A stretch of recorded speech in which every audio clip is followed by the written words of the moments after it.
Great. Well, I'm glad to see everyone here. My name's Vicki Brock, and I've been a coach, as I was just saying, since 1995 after 20 some years of working for the Boeing Company.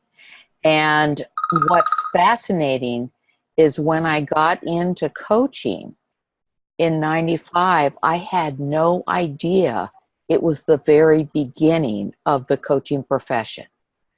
I just found this wonderful field that they'd pay me for something I used to do during the day at Boeing, and I'd stay late at night to do the work they were paying me to do. And then after being a coach for quite a while, I decided I'm like a normal coach. I love to learn. And I thought, well, gosh, let's get a PhD in coaching and human development.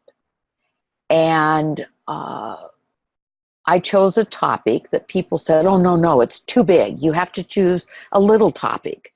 And I chose to do the origin and the roots of coaching because I had some friends who were pioneers of coaching during that time who a couple of them thought they developed coaching. And I knew it was too wonderful of a profession to have come out of one person's mind. And so that's what I'm going to be talking about today is what are the foundations for coaching? What was going on in the world? And where did we get all this stuff that we then mixed together to become coaching as we know it today? And if you prefer, I'm pretty relaxed. We've got a little under an hour and a half here that I will just share things in my presentation. I'm open to questions or even comments where you may be able to add something because it's always a lot more fun if it's interactive. So with that, let's get started. Now you probably wonder, how come I've got a picture of railroad tracks here? What does that have to do with coaching? And gosh, it was about 6 years ago. Somebody mailed a story to me, and I just finished my dissertation and had just published the book. And they said, here's a story that will share the historical impact, whether we know it or not, that shapes the present and future of coaching. I thought, okay, fine. So here's what they said. I'm going to look at some of my notes here. That in the United States, railroad tracks, the distance between the railroad tracks are 4 feet, 8.5 inches.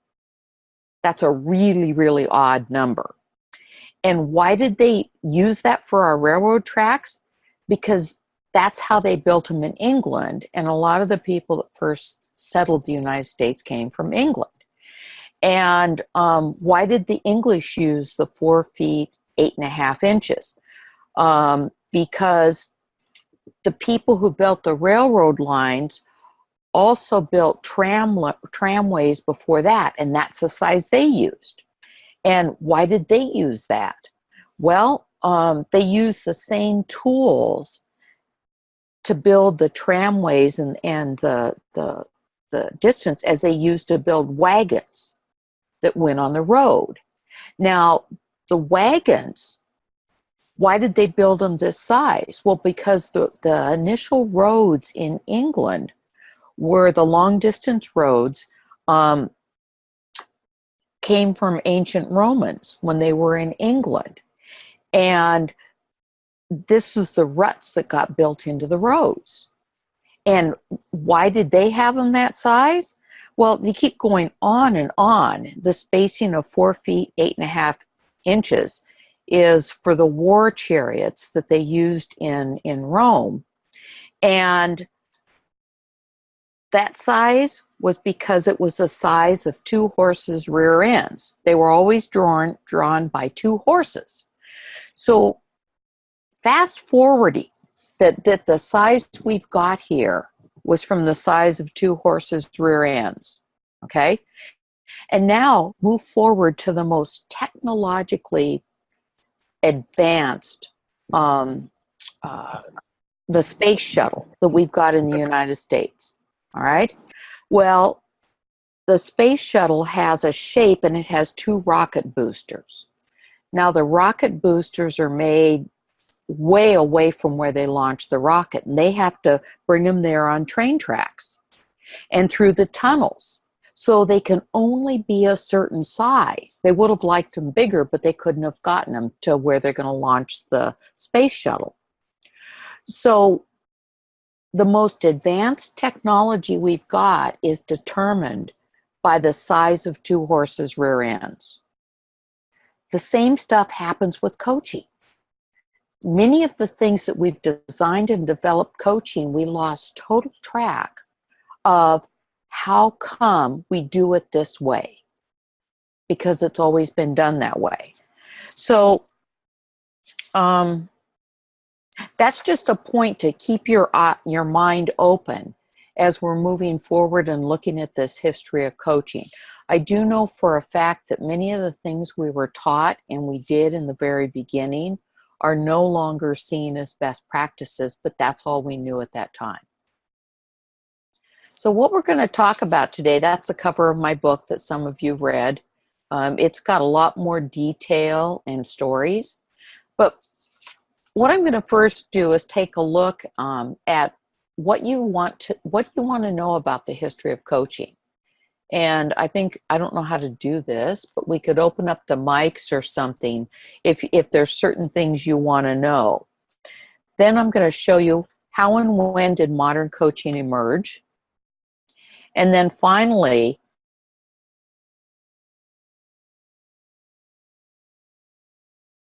coaching and what is with coaching in the last 25, 30 years since it really burst forth in the world. That's a pretty short time span. So even though I was one of the early pioneers, each and every one of you are still pioneers in coaching because it's a very young field. So, Jennifer, I may need some help. I don't know. Does anybody want to share what they may want to walk away with from this presentation? Yeah, if there's anyone who wants to share, you just need to unmute yourself and then you can just share it openly. Okay. Yeah. Thank you.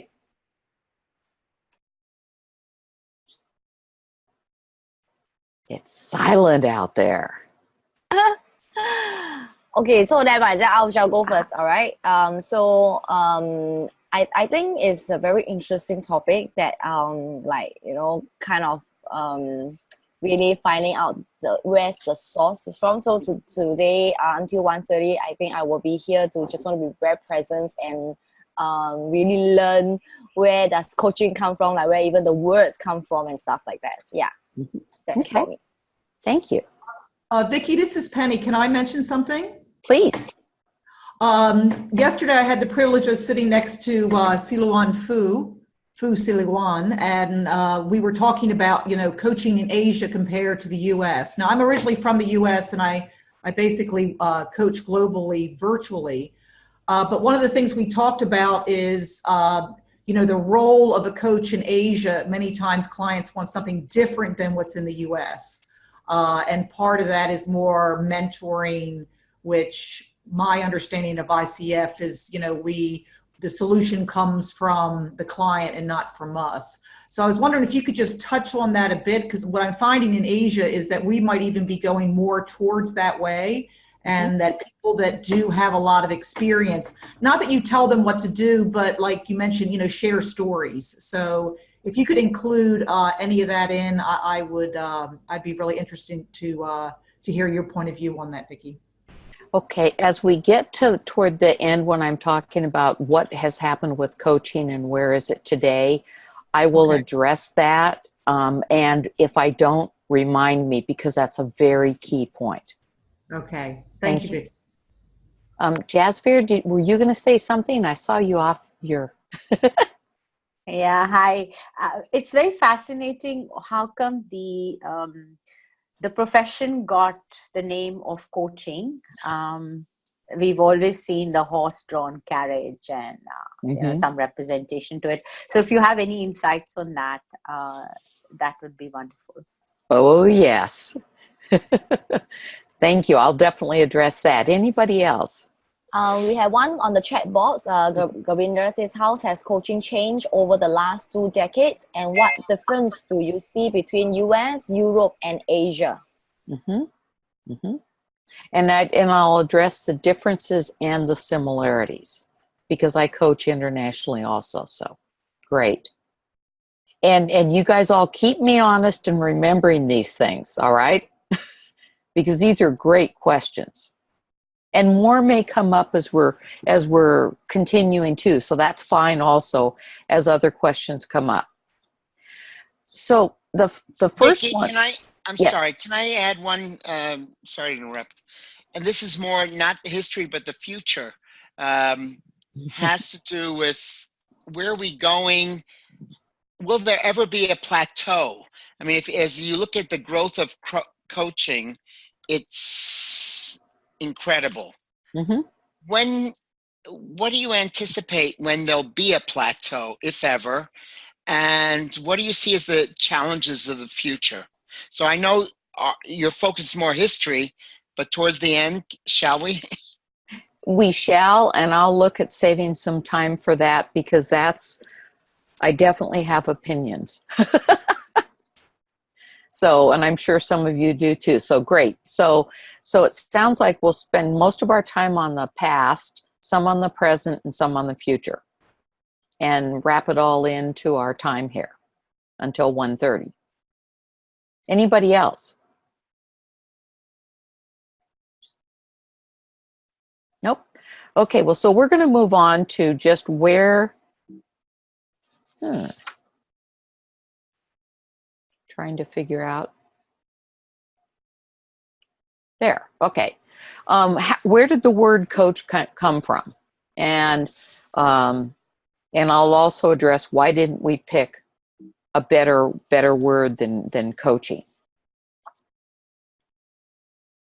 Just fiddling around with that. All right, so the coach really came from sports. And in the ancient Olympics in Greece, sports people who got too old and could no longer play the sports, they would coach or / mentor other professional athletes. That's really where it started. And this was even before philosophy was born. Socrates is another one. Socrates used to hold dialogues, conversations. He would ask questions. And that's how he taught the young people. Some people say he was the first coach.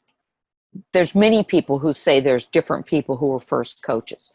The real word of coach, as we know it today, came from in English at least, was from a city where they built carriages, or they called them coaches in Europe, that would take someone, a valued person, from one place to another place.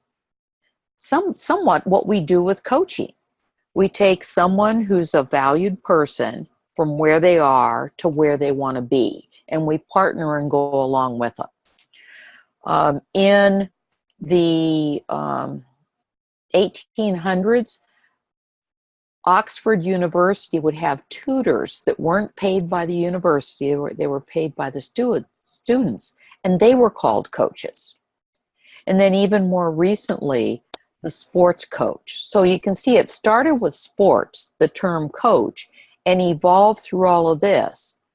And coach then was the word that we all knew. Now, many sports coaches do not do the same thing that we do as coaches. So there's a lot of confusion. And there was the question of, how did we choose that word? Well, very honestly, no one could figure out a better word. And in hindsight, many of us that have been around for years have talked and say, you know, the word coach brings a whole bunch of baggage with it. And we still have not come up with a better word, because a coach many times does a little bit of mentoring, a little bit of facilitation, a little bit of all sorts of things. It's a combination of all these things, and I'll go into that more later. And it's just the word we started with, and it's still the word we have, even though it does cause confusion. And if any of you come up with a better word and you can convince everybody of it, my hat's off to you. But anyway, so the word's been around a long time. Now, some of the observations from my research is there was a need not being met in the world. And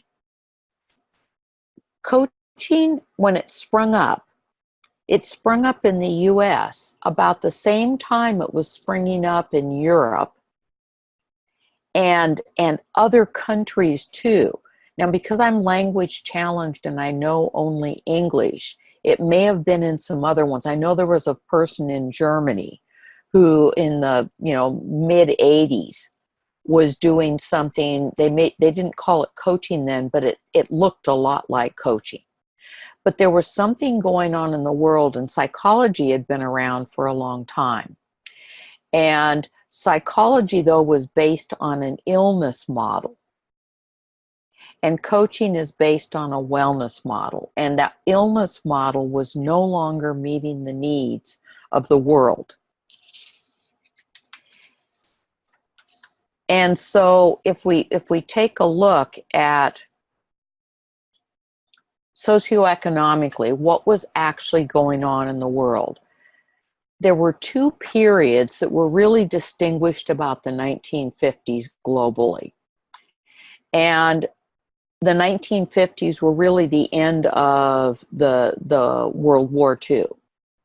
And there were a lot of adjustments and changes going on in the world. So the modern period was from about 1890 to 1950. And it's where there was a lot of logic. The behavioral psychology was going on, the evidence, a lot of the Industrial Revolution, where people were moving from working on farms to working in corporations or in factories.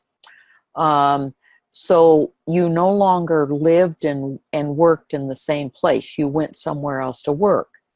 And so instead of being isolated with your family, you were integrated with a whole bunch of other people. And people were viewed as almost mechanical parts of a factory. And that's what was going on during this period, the modern period. You had the the assembly lines in factories, all sorts of those things. And then you had the big war effort that really even compounded this. And then you look at the postmodern period, which we're still in. Generally, people only know the periods by looking back and seeing a major shift. And this became more of a service society. A lot of things that had been created for war were brought into the main life of everyone, conveniences. There'd been a lot of sacrifice early on. And, it was all for the greater good and, especially through the war for your country and stand strong. And then I happen to be of the era. I was around in the 1970s, sex, rock and roll, and drugs and stuff.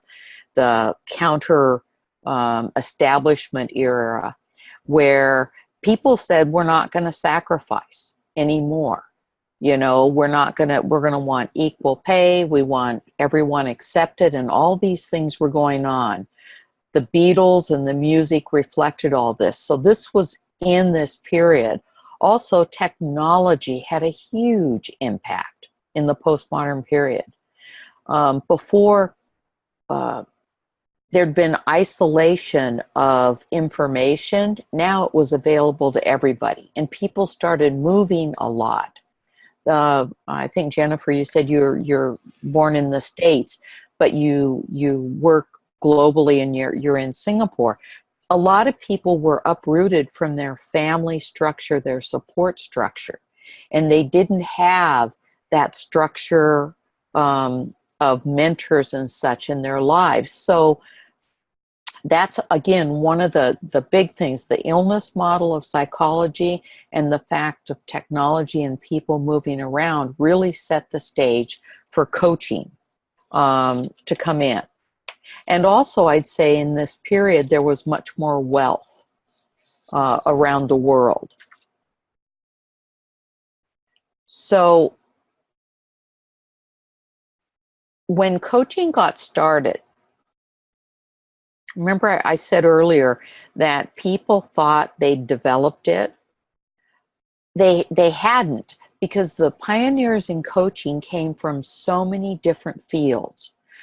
There were financial planners, there were teachers, there were business people, there were psychologists, there were all these different fields, and each of these people that came in brought all the learning and education they'd had and mixed it all up to form coaching. And at that time, coaching, everybody was very open and willing to share as we were creating the field. And so that's one of the big things that has always stood out for me with coaching is coaching has not been about competing with other coaches. It's been about collaborating and coordinating and synthesizing things to make it a better better profession. And so this is the second historical observation. So if you want to get an idea about what fed into coaching, I've got coachings, it's over on the right, just before the beginning of the 21st century. Way back in the eons on the right, on the left side here, you've got philosophy. Philosophy is really the root. In fact, it's the main taproot of coaching, where most everything comes from, because most everything came out of philosophy. You've got apprenticeships that really had the arm of the mentoring, the training, the mentoring, performing arts. One of our most important models in coaching, the 3 levels of listening. Some of you may be familiar with coactive coaching. It came from the performing arts, from actors and actresses as a model they used. And then, of course, sports. So these are the ones that have been here for many, many years. Then you look at the social sciences. This is in the 19th century. Psychology's only been around since 1879. So it's relatively new. What is it? Probably less than 150 years old. Linguistics, anthropology, all of these came out of philosophy. And what happened is, as people became more knowledgeable and interested in people, each of these sprung off to form their own fields. And you look at all these.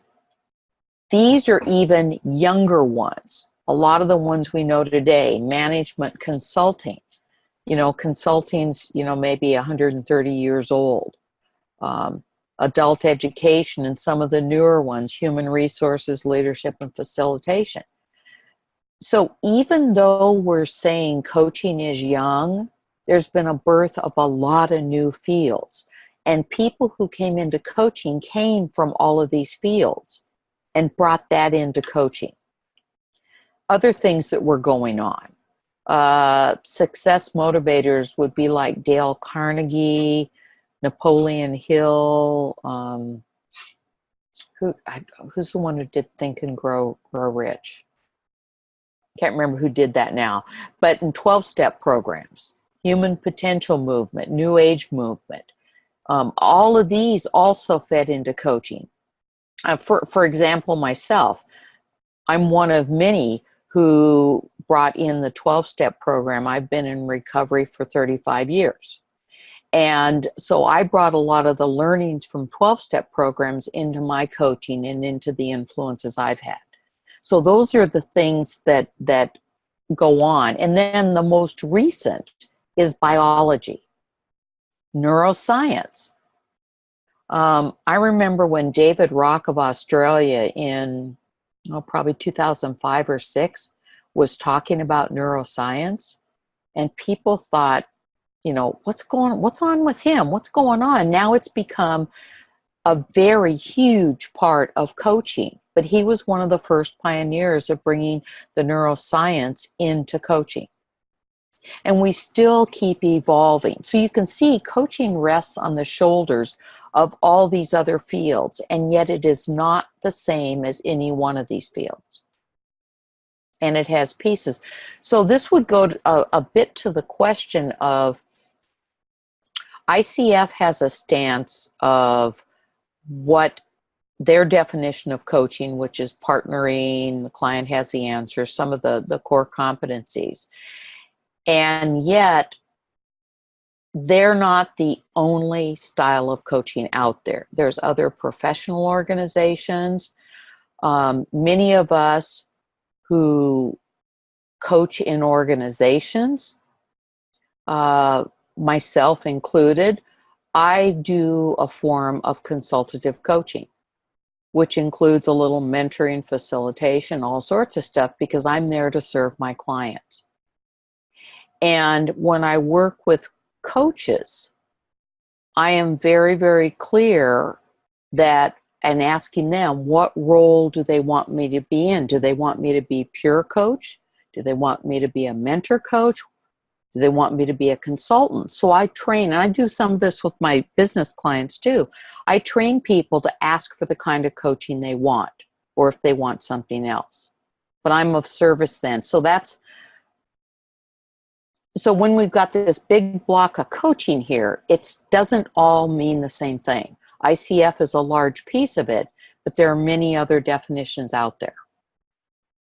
In fact, my definition I coined probably 20 years ago was, as a coach, I raise awareness so people are at conscious choice. And I can do that in many different ways, but that's what I do.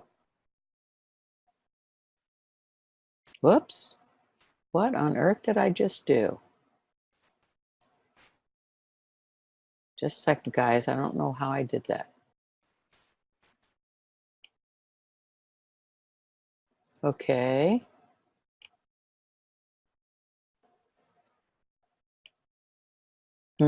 There. Well, I think I just moved a whole bunch of slides in front. So, okay. My apologies. All right. So anyway, so you can see coaching rests on the shoulders. Now, philosophy, as I said, was the taproot. There's two foundations of philosophy, Eastern and Western philosophy.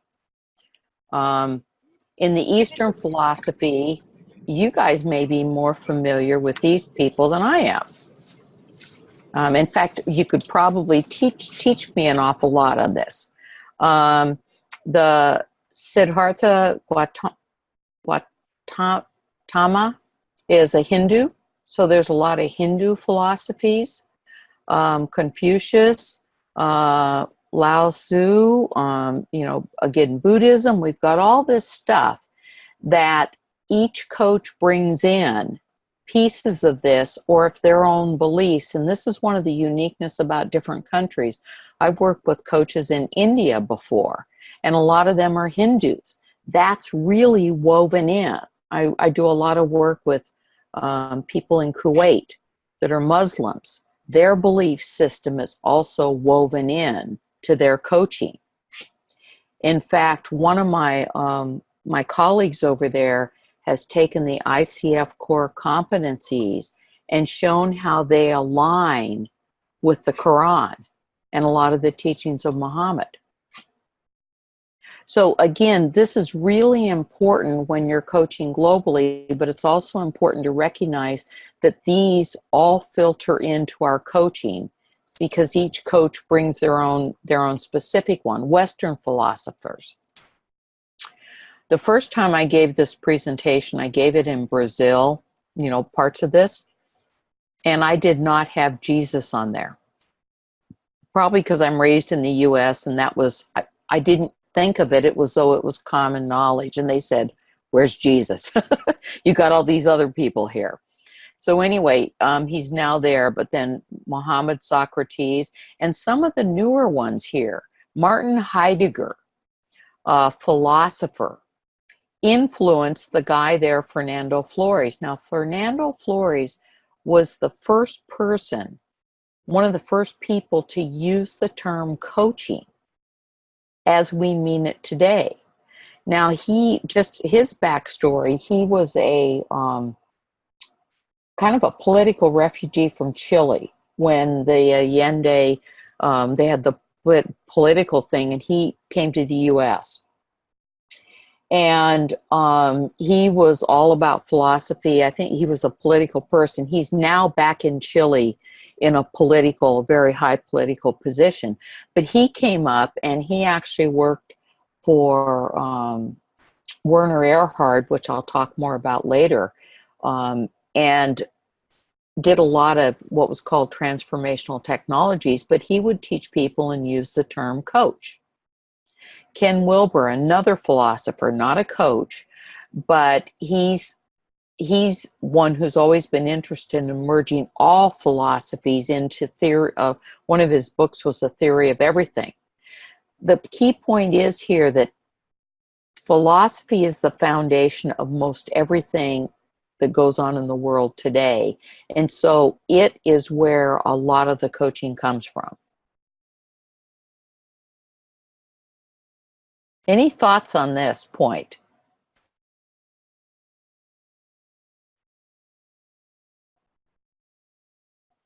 None? Okay. All right, so here's the other things. Philosophy is the main route. Psychology is a key route. Business, of course, because a good bit of the coaching is done in business. Sports. And like what I was saying about sports, many of the sports coaches are more managers, teachers, instructors. They're not sports as we see it today, unless they get into the motivational aspect of sports. And then they may use some of the skills, or we actually use some of those skills as coaches. Adult education, most of our clients are adult. And then there's the other disciplines, like I mentioned, the actors and actresses.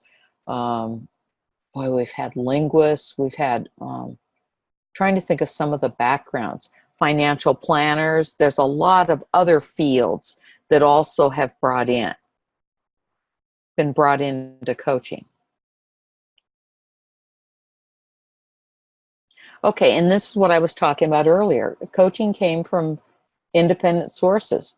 And yet, when coaching was coming about, we didn't have the technology. I remember Thomas Leonard, who actually founded the ICF in 1995. And I'll tell you, when he founded the ICF, it was strictly an alumni group for people that graduated from Coach U.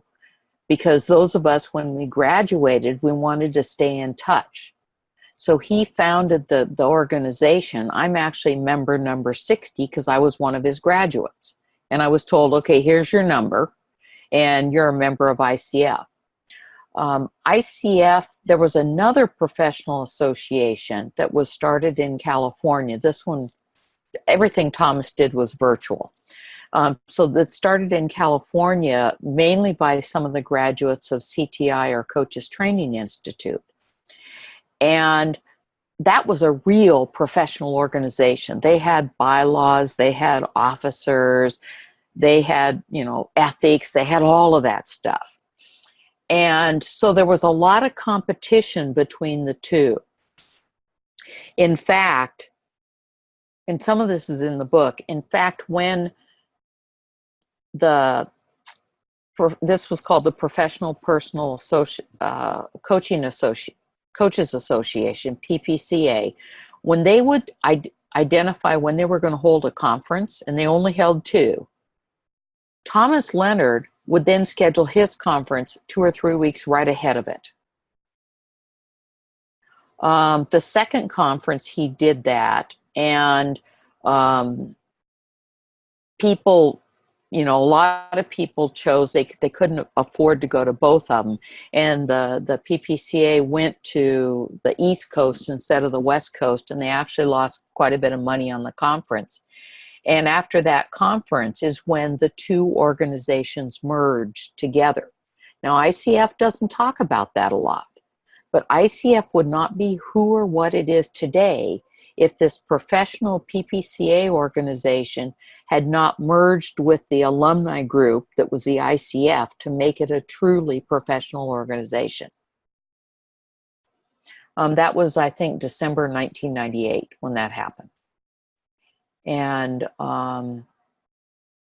then there's many other organizations that have started up since then, but ICF is by far the oldest and the largest right now.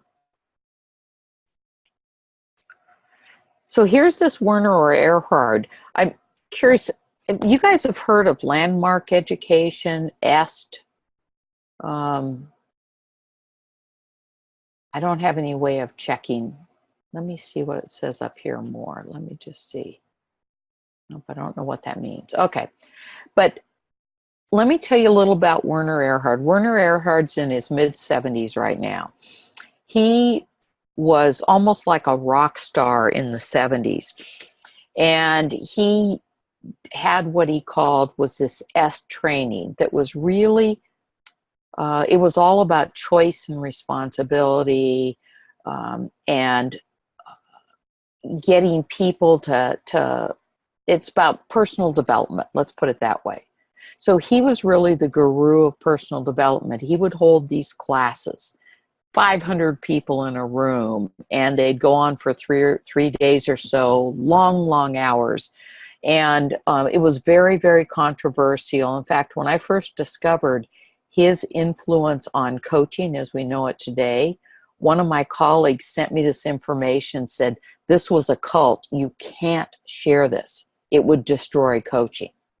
But it was the fact. So if you take a look at this Werner Erhard, I think he lives in England now, and but this was his company's EST 1971, and then it changed names, but it's always been run by him and his families, his relatives. All right, the first person here, Jenny Ditzler. She's an American who was living, went over to England to run Werner Erhard's Hunger Project. When she left working for him, she sent me the articles of these coaching organization. They didn't call it coaching then, but it looked a lot like how we engage with clients today.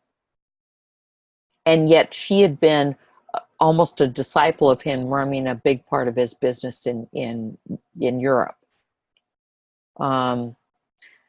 You go down here in the corner, look at these guys. Graham Alexander was a sports guy. Sir John Whitmore just passed away, race car driver. Timothy Galway, tennis player. He was actually Werner's tennis coach for a while. These three are huge names in the coaching profession. Tim Galway's in the US and a lot of South America. Sir John Whitmore was global. Graham Alexander, I'd say, is more in Europe and England. But they all knew Graham Alexander actually worked for Werner Erhard and attended his programs. Sir John Whitmore, I believe, was kind of a coach to Werner when he won Rookie of the Year in race car driving. But they were all friends. These two guys down here, acting, Jay Perry and Henry Kimsey House. Henry Kimsey House was one of the founders of the Coaches Training Institute. And the two of these guys were actors in New York.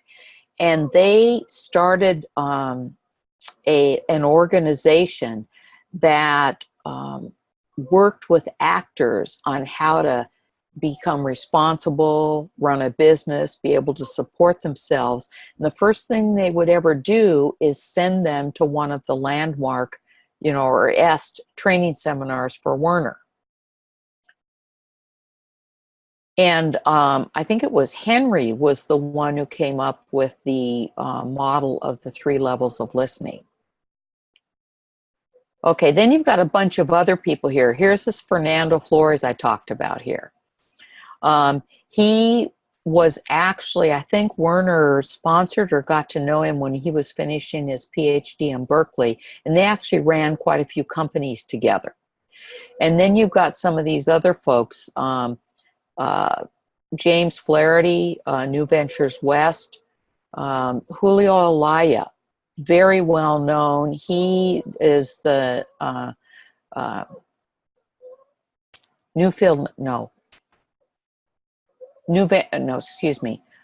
Newfield Network, and Rafael Echeverria's another one who's actually back more in South America. But Julio also was a refugee, originally a lawyer, and who came from Chile about the same time that Fernando did.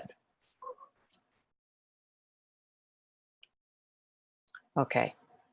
Then you've got another group. These are 2 of the famous names for the ICF.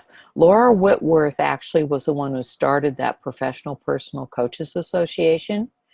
And Thomas Leonard. They both worked for Werner Erhard Associates in the accounting department. Now, and Thomas started Coach U and ICF. Now, what was fascinating is Thomas was, when he was the first one working for Werner Erhard, he needed to hire somebody. They weren't coaches at that time. He actually hired Laura Whitworth to work for him. And they went on to start 2 of the oldest schools that exist today. And so they were steeped, because they worked for Werner Erhard, were steeped in a lot of the philosophy and technologies that Werner Erhard had. And then, well, let me go back here. And if you look at Laura Whitworth here and Henry Kimsey House, those are 2 of the co-founders, and then Henry's wife, Karen, was the other one that was the founder of Coaches Training Institute together. Then you got these guys. Now, you may recognize some of these names. Peter Senge, Ken Blanchard, in fact, Ken Blanchard, 1 Minute Manager. Robert Hargrove wrote Masterful Coaching. He got involved with Werner when he was the publisher or editor of the East West magazine, and he went to write a book on Werner's programs. And he actually got involved in that, and then his book, Masterful Coaching, took a lot of the philosophies of Werner Erhard. And then Warren Bennis. So all of these guys, like Ken Blanchard, is a personal friend of Werner Erhard's. So the key, and then transformational technologies, this one was most fascinating for me, is that the Werner took all of the stuff he was teaching in his programs into corporations at the highest levels. And Jim Selman was his initial CEO. Jim Selman actually is Canadian, but he lives not more than 5 miles from me here. He's still very active. In fact, if you look up Jim Selman, he's got some great writings that he's done on coaching. But anyway, so they had a lot of consultant type trainer people that would go into corporations and work with the boards, the C-suite at the highest levels, but it was separate. It wasn't aligned, or it wasn't known that it was part of Landmark and Est, but they were learning the same technologies and the same stuff at the corporate level. And when in my research, I tried to find out who these people were, but they've all distanced themselves from Werner because some of the things going on with him. But you can take a look how this one person and his relationships influenced back and forth some of the key people in coaching today and in the start of coaching in business and all these other areas. This is just one example. There are many other examples of the same kind of thing. This one I share it because it's probably the most shocking. Okay, so how did coaching emerge and get to where it is right now?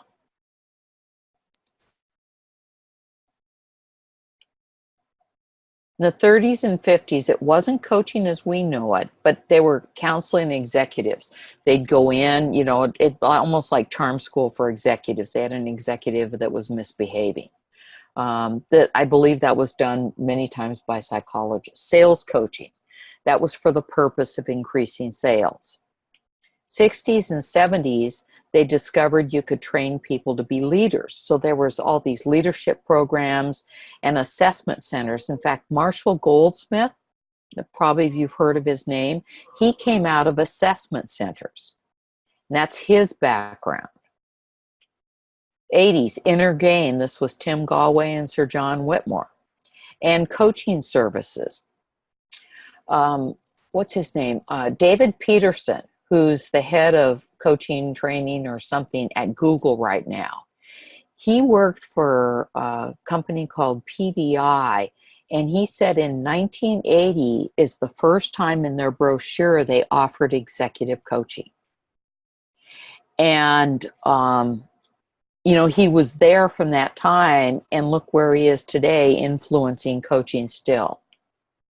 The 90s. This is when Thomas Leonard formed Coach U, Laura Whitworth and Henry Kimsey House and Karen formed CTI. There were a few other schools, but it's where finally they developed curriculum so you could train people to be coaches. And they started talking about the term of coaching culture in organizations. And there were also very few, but there were some internal coaches at that time. And then since the turn of the 2000 and on, we've had academic programs. There's a lot of university programs now, training executive coaches. There was the research. And this is when the link came back to the evidence bases of coaching that I talked about on that other chart. But now people decided to get in touch with that. Part of it was to understand it and reconnect, but part of it also was to give more credibility and prestige to coaching. So this is really the emergence and evolution at a very high level. So this one's an interesting chart. Countries with coaching, the ones who are the darker colors are the ones where 5 years ago, coaching was already very well established. And so as you look at this, I mean, Frank has not done a more recent study, but I think it'd be fascinating. I'd say there's probably very few countries that don't already have strong coaching. And this goes to the question of when are we going to plateau or drop off, because all predictions are still for continued growth. And I'll get more to that a little bit later. And I apologize if there's a little whining you're hearing in the background. My dog is whining, and I'm just going to let her whine. Okay. So, as I said, coaching was the Wild West in the beginning. The key point here that we've self-regulated ourselves. I know when I lived in the state of Washington and even Colorado and some of the European countries, they've tried to regulate through the government, through registrations and licensure like they have psychology. Coaching did not go that route. In fact, coaching purposely said we will regulate ourselves. Now, some people really support this, say it's a great thing. Other people say there are no barriers to entry and anybody can hang out a shingle and say, I'm a coach. And yet I look at consulting. Consultants are all over the world. There's no regulation of consultants either. So we've chosen really a middle road, but that's been a significant achievement. We've got our code of ethics and conducts as part of our self-regulation. The coach training programs. Many times, I think psychologists have said, you know, we could be coaches, and not understanding that coaching is a distinct style different than psychology, just like I don't think I've ever heard of a coach say I could be a psychologist. But anyway, we've got the specific coach training programs, and then we also have, you know, with the ICF, you've got the levels of associate, certified coach, professional, and master. So there's different levels that people have to meet and requirements. The academic-based education, I talked about that. Expanding research. We now, instead of borrowing research from business or psychology, we now have our own research, and that's growing. In fact, one of the things where we got the research, Ruth Ann Harnish created a foundation that donated $1 million for coaching research, $100,000 a year for 10 years. And they gave grants and supported a lot of the initial coaching research. Internal programs. There's a lot of internal coach training programs now. What's been fascinating too is some of the root disciplines, like whether it's pieces like psychology, leadership, and stuff, have actually been influenced by coaching. So there's this two-way growth. And instead of getting more distinct, the lines in my perception are getting more and more blurred. And then we've got the media coverage and public recognition. How many of you have watched TV shows that say, oh, so-and-so has a coach, or someone's a coach on the TV show? But anyway, so there's a lot of things we've achieved in just a few short years. All right, this goes to what we're looking at in the future. Certain countries are already, there's been some consolidation. The most mature markets are actually Sweden, I believe, and the US and the UK are not far behind it. And in some of those places, we're seeing a bit more commoditization, I think that's the word, of coaching, where some people can still get the really, really high dollars, but there's so many people in saturation in the market that many of the rates are coming down for a very solid level of coaching. And there's a shakeout. There's a lot of people also. I apologize, you guys. That's my dog. Let me take a second.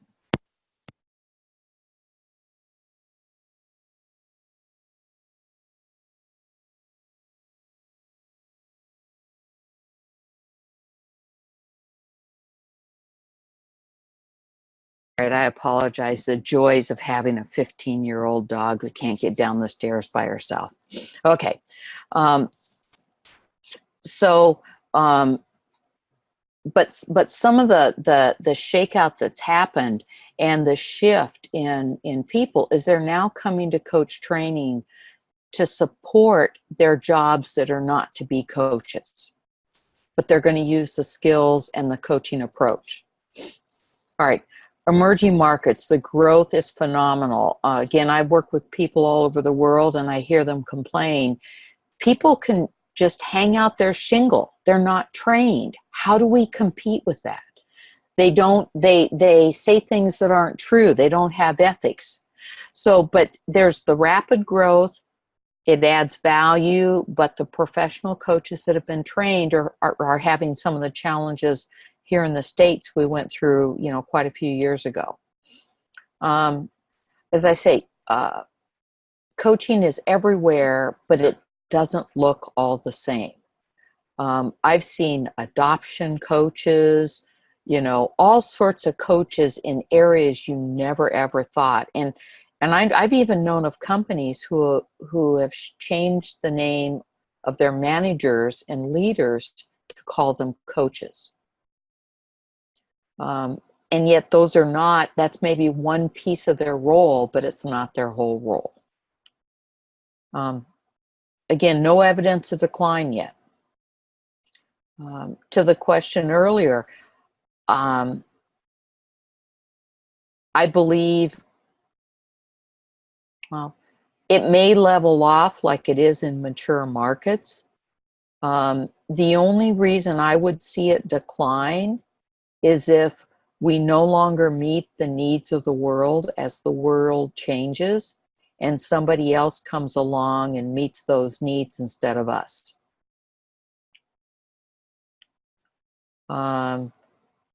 Again, gain importance as a learning intervention. This really happened in the financial, the global financial situation, 2007 to 2009, where a lot of coaches were brought in to support leaders dealing with the financial situations. That was, and so instead of trying to fix people, it was to support them when they're facing a challenging situation. That really, I believe that's going to happen more as the world becomes more and more complex. Now this bottom one, I see coaching really becoming integrated. Like I said, there's many people who take the training now. Some take it for their own personal development growth. Some of them take it to be better at the field they're in. And so it may become diluted as more and more people. I know of a couple people who have actually been working with teachers to help them use the skills of coaching, and other people I know working with children to really have people have the skills and the approach of coaching, the listening, the questioning, all the things we learn. However, I believe there will always be a strong need for the professional coach, whether it's integrated or not. Just like the need for psychologists and psychiatrists didn't go away because of all the self-help psychology books out there. And I believe the same would be with coaching. And then finally, we need to continue to evolve. We will, but we need to purposely evolve to keep our eye on what's going on in the world and adjust so we can meet that need for the world. So I have a preferred future that I would like to see, that it actually becomes the worldview and the global culture.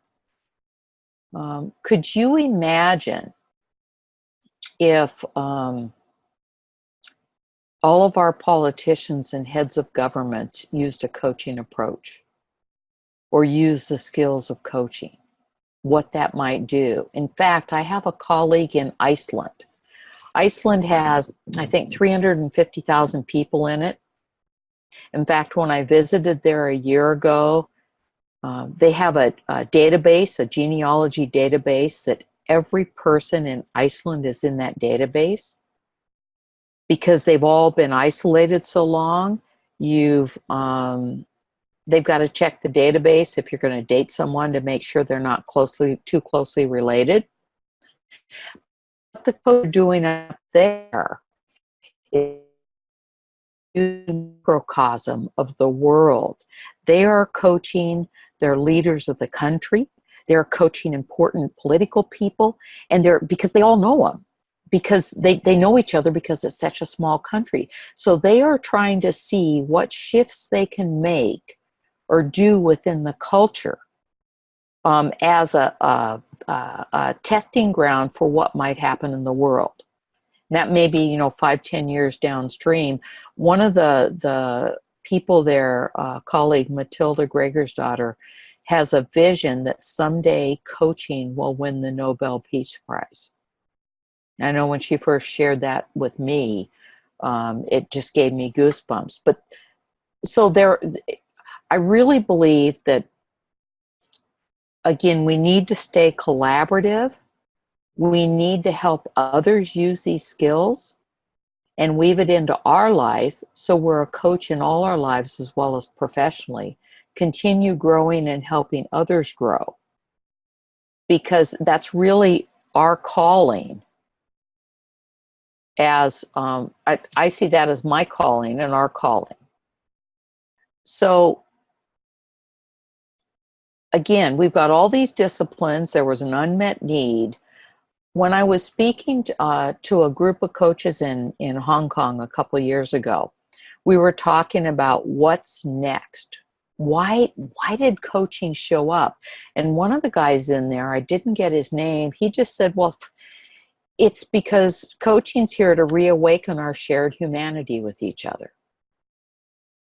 which is a much higher calling than I think sometimes people realize when they become a coach. And yet I know I've taken that on as part of my guiding principle as a coach, that we have a sacred responsibility to help reawaken our shared humanity amongst everyone.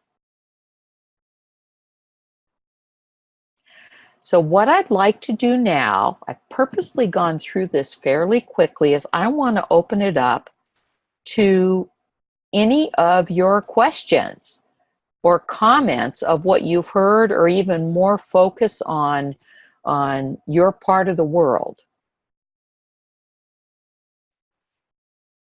Okay, Vicky, we actually have some questions that was being posted on the group chat. Meantime, shall I read it out to you first? That would be perfect, because I don't know how to get my chat showing here. Okay, so there's one question. What makes you say coaching in the early stage professions and we are pioneer too? Someone asked that question. Well,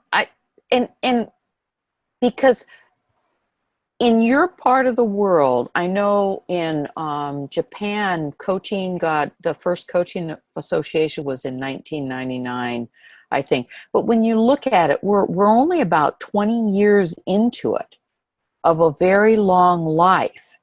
And so give it another 10, 15 years, people will look back on you and say, God, these guys were the first ones in the Singapore chapter. Boy, they really set the foundation.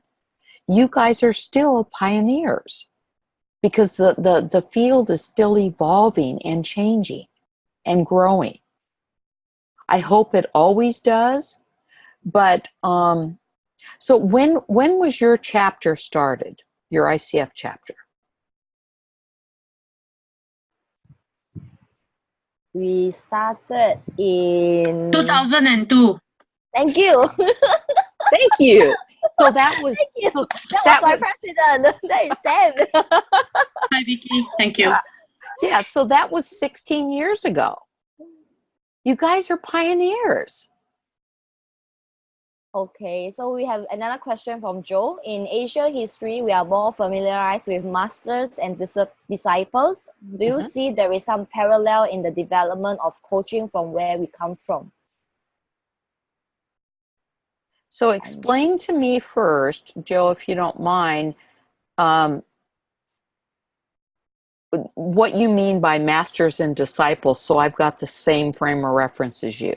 Yeah, so Joe, if you can, thank you, Joe. Yep, sure.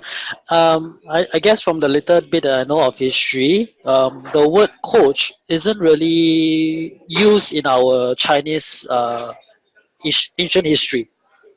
I don't quite remember seeing it or reading it anywhere, but in our Chinese culture, it's always referred to, where there is the disciple and they learn from a master or learn from some expert. Yeah, so I'm just curious, how does this coaching idea sit in, or fit in with our culture?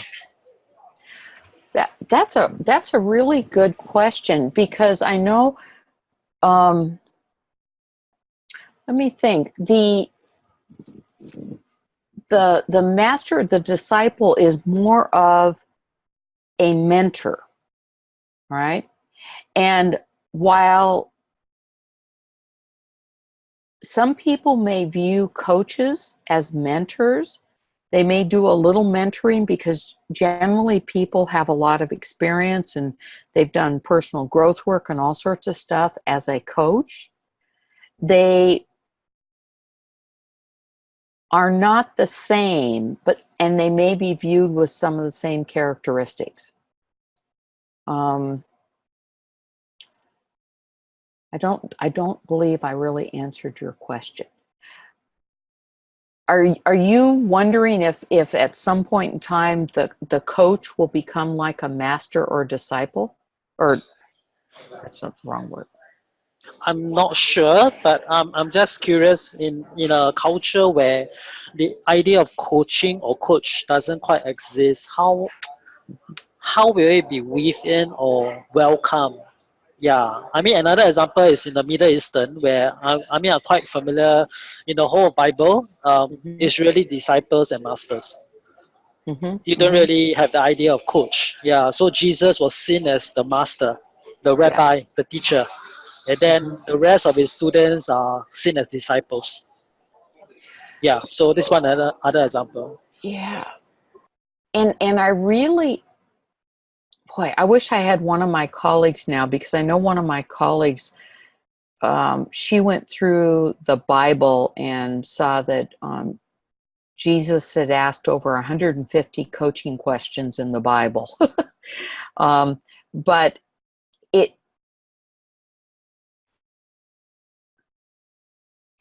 I don't know. I do not have the answer. You pose a very interesting question, because I look at almost like in Hindus, they have gurus.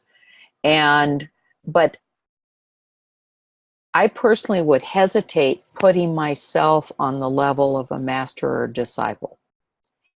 That as a coach, it's more of a partner who walks along with you and supports you to draw on your own knowledge and supports you to do the things you want. Now, I don't believe I don't know if that's the definition of a master or disciple. Maybe someone else here has a better answer than me.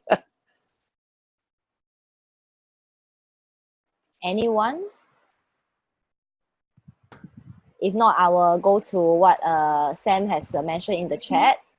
Vicky, can I just Anyone? mention Okay, something thank you. that might make it Oh, really simple? please, Penny. Yes, Yes. thank you. I think it's a difference between asking and telling, where I think many times for a mentor or a master, they're telling you the way that you should live your life, as opposed to a coach that's asking you the way that you want to. So to me, just the whole idea of asking versus telling might give some clarity. Thank you. Joe, what do you think?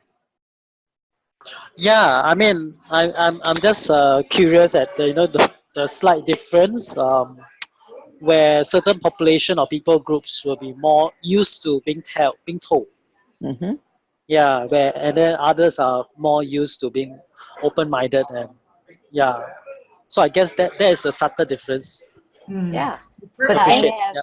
Groups, yeah, what we they have a Jess input over here. It says that in Asia, we have strong heritage structures and cultures. Therefore, they are superior and inferior.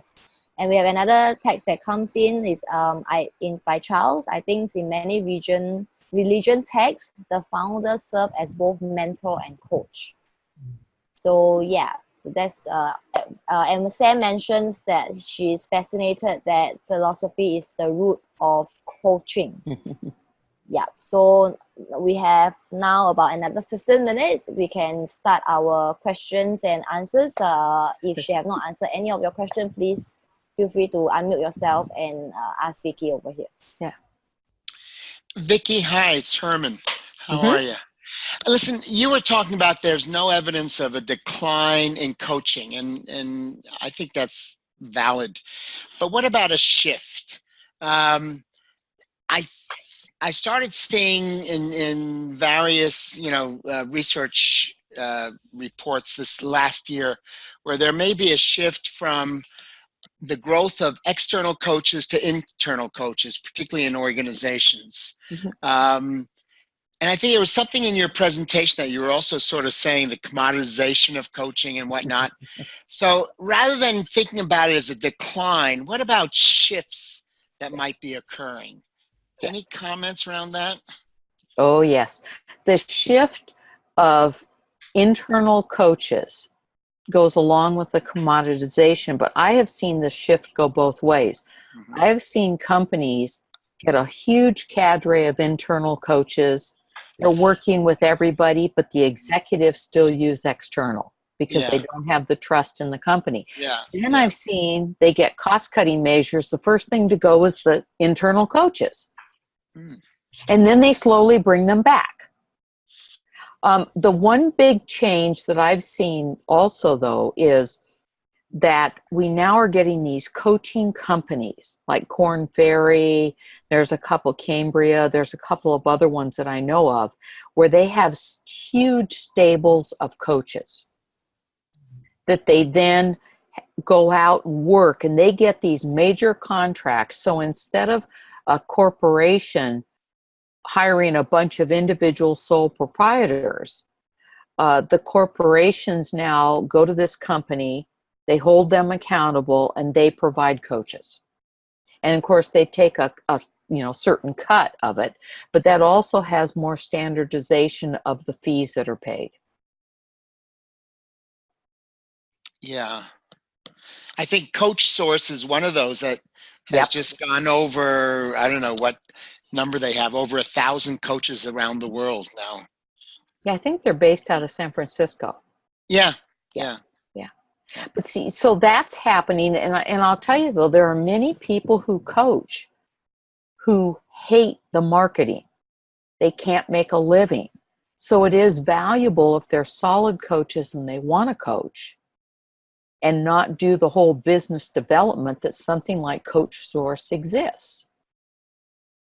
And then it benefits some of the multinational companies also. So I think there's pluses and minuses, but that's one of the shifts. And the other shift, like I said, is people not looking to become a professional coach, but to use all the skills of coaching as part of their leadership style.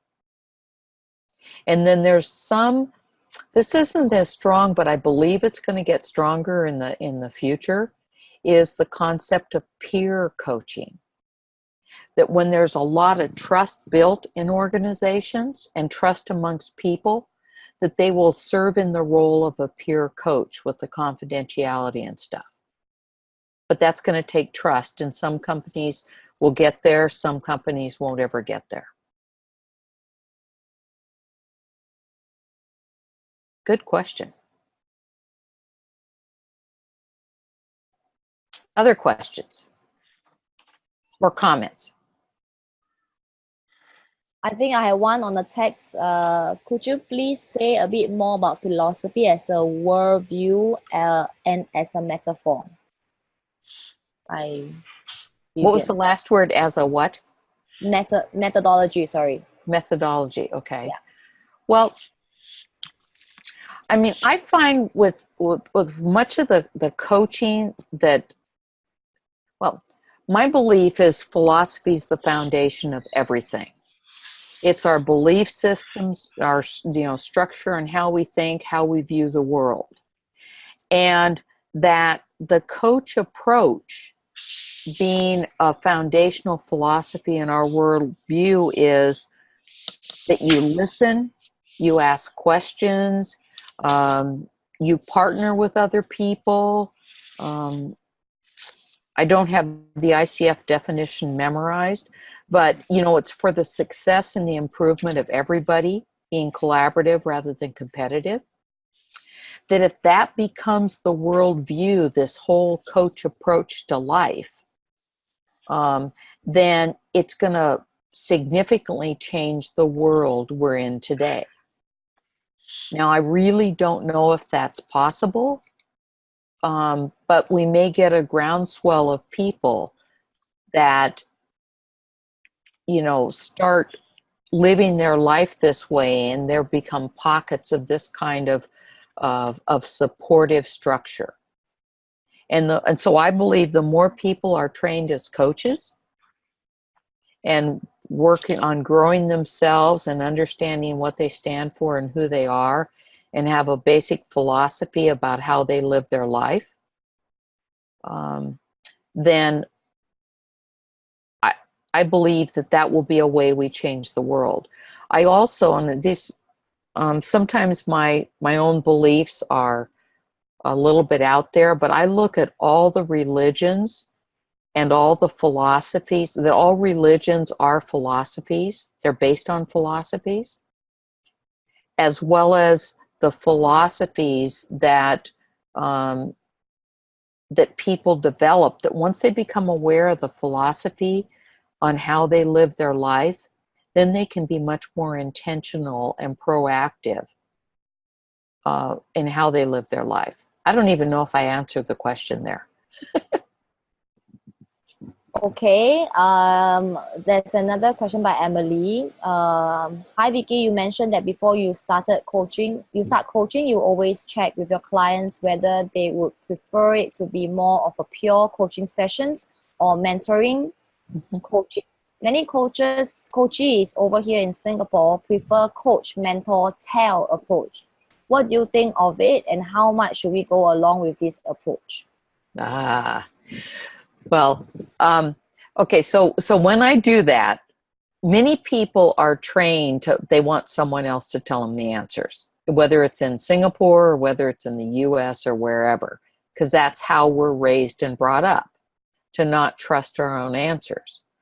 So what I do with my clients is, I tell them I will respectfully provoke you. So I usually take this as an opportunity to provoke them. I'll say, okay, I can do pure coaching, and I'll give them the definition. That means I will work with you to facilitate you to get, get in touch with your own answers. Or I can do mentoring because I've got experience, I've got a MBA and all that stuff, or I can, just tell you an answer. But I want you to really know the difference. And if you don't request one, I will be pure coach. So I've had people say, Vicky, just tell me what you think. And I say, okay, I can. But before I do, what has you look outside yourself for the answers? What has you not trust yourself? And then we'll go off in that conversation. So I will use it as an opportunity to raise their awareness. Now, after I've worked with people for a while, I've had people just say, look, Vicky, today what I'm bringing to the session is, I've done a lot of thinking about this. I've got a couple questions. I'd really like you to just, give me your answer or some answers or help brainstorm with me. And I know that they know what they're asking for because I've got a strong relationship with them, and I'll say, fine, let's get started. So I never do any of this when it's a brand new person, but we will develop our own flow and style. And once I know that they know exactly what they're asking for, and that they've thought it through and they've done the other things themselves, then I'll provide them with what they want. I must say, though, very seldom do they ever ask for pure consulting. They may ask for a little bit of mentoring in business stuff, and I may give them examples, or many times they'll ask for examples. Well, you work with a lot of clients all over the world. What do your other clients do when they face this? And I will use that as an opportunity to draw out from them, but I may also share some stories about some things my other clients have done without ever mentioning any names, locations, or anything. So I will give them the opportunity. I use it to educate them, but I'll generally go in as pure coach. Did that help, Emily? Okay, I will wait for the response. I have one more question by Charles. I read a blog article that says Tony Robbins played a great impact on the coaching industry, that he is one of the father of modern coaching. And how true is that? You can answer. This and is then my another- opinion, okay? So another question is, it's the same by Charles. Out Okay. of the type of coaching, such as coactive coaching, ontological coaching, solution focus, example, what types has been the dominant player through the history? So there's these two questions. Yeah. All right, well, so let me get the first question. Tony Robbins actually attended some of Werner Erhard's landmark training or S training, okay? I think Tony Robbins has had an influence on the personal growth and stuff. I do know now that he has a cadre of coaches that work for him. I personally do not believe he's had an impact on professional coaching as we know it today. But he's had a lot of impact on professional development, professional growth of people, and maybe set them up to be coached. But from what I understand, his style of coaching with his coaches is more of a programmatic approach to coaching than an ICF approach. And again, I could be wrong, but that's just what I've heard. Now, the second question I've already forgotten. Okay, so the second question is out of the type of coaching, such as coactive coaching, the ontological coaching, solution focus, example, which type has been the dominant player throughout the history? Oh, that's a great question too. I'd say dominant players different in different parts of the world. I know Europe is more the evidence base, but I think what happens is you've got training schools that train a lot of people in coaching. When people first get out of a coach training school, they know that model, whether it's ontological, coactive or whatever. As they've been in the field, most coaches I know love reading, love learning. They will study more than one of these forms, and they will blend it together to create their own form.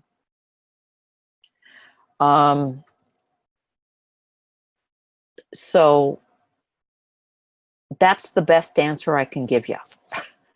I don't know if there's one. Maybe it's a good thing to do some research on, but I do know a lot of us are eclectic by nature, and we take bits and pieces from the different things and use them and mold them, maybe mix them together as we're working with our clients. Okay, so he says thank you. And any other questions? We have like maybe 2-3 minutes. Yeah, can I ask, going forward, what do you see the role of AI in coaching? There's an emerging question about this. Some people say through the democratization of coaching everywhere, that, coach in your pocket through an app is possible. Other people would be take that as an affront, and it becomes like a heated debate. What's your personal view about the role of AI in, shall we say, democratization of coaching? A controversial topic. Yeah. Maybe it's my age. I'm old-fashioned. I believe that a lot of the need for coaching that came about was because people were missing the human interaction, the play, the going back and forth. However, the younger generation may be more attuned to the AI type approach. It's not my generation. I think anywhere AI is talked about becomes a heated conversation. Can it ever get to the level at which a human being is? And that responsive nature, being in the moment, diverting and doing this, or does it become more regimented? I think AI today really can't compete, but it may deal with some of the easier issues. but I think I'll be long gone by the time it actually takes over for coaching. Okay.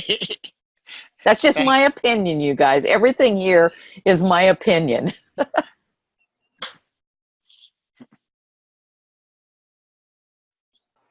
Okay.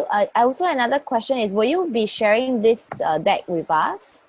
Yeah, I can send you a PDF version of this. Yes. Okay. Would that work? That would be great. Yeah. So then we will send it together with the recording link as well. Absolutely. I have one more message. Okay, thank you. I think we are on time at 1:30, and I know in Singapore, and I know it's your evening. Any last few words, Vicky, before I close this meeting and end the meeting? Yeah, a couple words. Number one, thank you for your questions. I love learning, and I've actually learned, and you guys have provoked me to think.